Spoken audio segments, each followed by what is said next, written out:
Welcome back to America Decides. Today marks 3 years since the U.S. withdrawal from Afghanistan. The Taliban marched straight into the capital of Kabul and has been in control of the country ever since.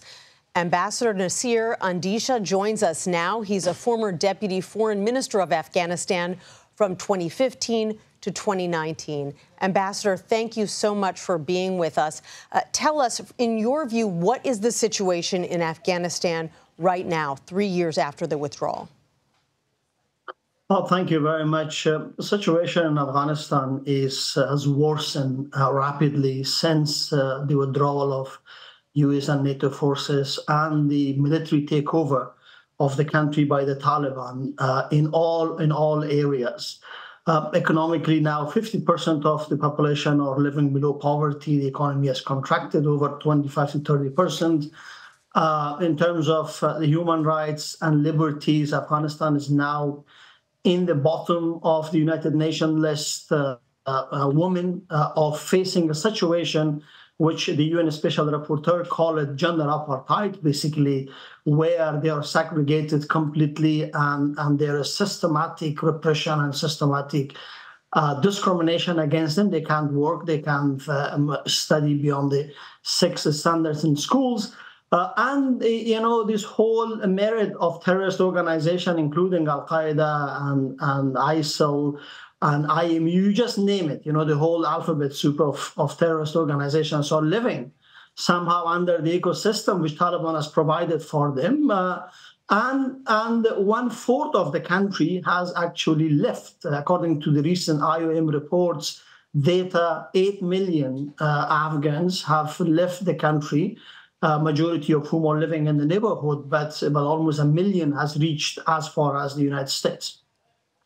You paint a really grim picture. It's understandable. Recently, you wrote the country was abandoned like an orphan, and you say that Afghanistan has basically been pulled back into the dark ages. At this point, what, if anything, can the global community, should the global community do, particularly when it comes to the rights of women and girls in Afghanistan? I think what the international community can do is they have to, after 3 years, stop the blame game. I know there is enough blame to go around in the case of Afghanistan. That who caused the failure? Was it the Republican, under Trump, who signed the deal with the Taliban and somehow legitimized them over, a democratically elected government, or it was, the Biden administration which pulled the plug and irresponsibly, executed that withdrawal without, looking after the consequences of this. And the regional countries, countries around Afghanistan, China, Iran, Russia, Pakistan, and the others, they are blaming the West and NATO altogether. And in the middle, the people of Afghanistan, of course, the leaders of the Afghan Republic also are to be blamed because of, they couldn't put the acts together. But in the middle, the people of Afghanistan are completely confused because they were working on the past 20 years with a hope of, a progressive and prosperous Afghanistan where people have their basic rights, where, the economy will move, where they could be part of, a world community. So now they feel abandoned, not only abandoned, but also blamed for the situation right now. I think this is time that hopefully, with the election in the United States and also with some of the changes, in the region, that the world could put the acts together and they can deal with the Taliban, which is, part of it is a designated terrorist group. And now their regime is a regime of gender apartheid in the way they deserve. Right now, everybody is appeasing Taliban, unfortunately. Is there any threat to the Taliban when it comes to ruling that country for years to come?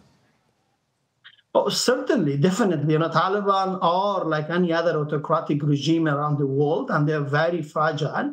It's a very small group of fanatics and religious extremists. Doesn't make even 1% of the country altogether, in terms of their own networks and networks of extremists. And so the way that they control the country is, one is that, they are being left with all these military equipments, which billions worth of equipment. The second thing is, they are cohesive enough because they were cohesive in their fight, which part of their fight was, suicide bombing. and going to extreme, but also they had some sort of logistical safe havens and military support within the countries in the region. But now that's supplemented with the whole support which comes from different parts of the world, including the United States. So somehow their lifelines, economic lifelines, are coming from outside, and their religious support is coming from the region. So they don't have very strong roots in the country the way we saw after 9/11. It was people of Afghanistan themselves what chased them out. So like any other dictatorship around the world, they're very fragile. They're even more fragile because they don't have an economy like the other countries who can bank on their own domestic resources. But it's the confusion. It's sort of a race to bottom between regional countries and the international community, Western countries, that they are thriving. It's the confusion, it's the indifference of the world toward them that they're consolidating.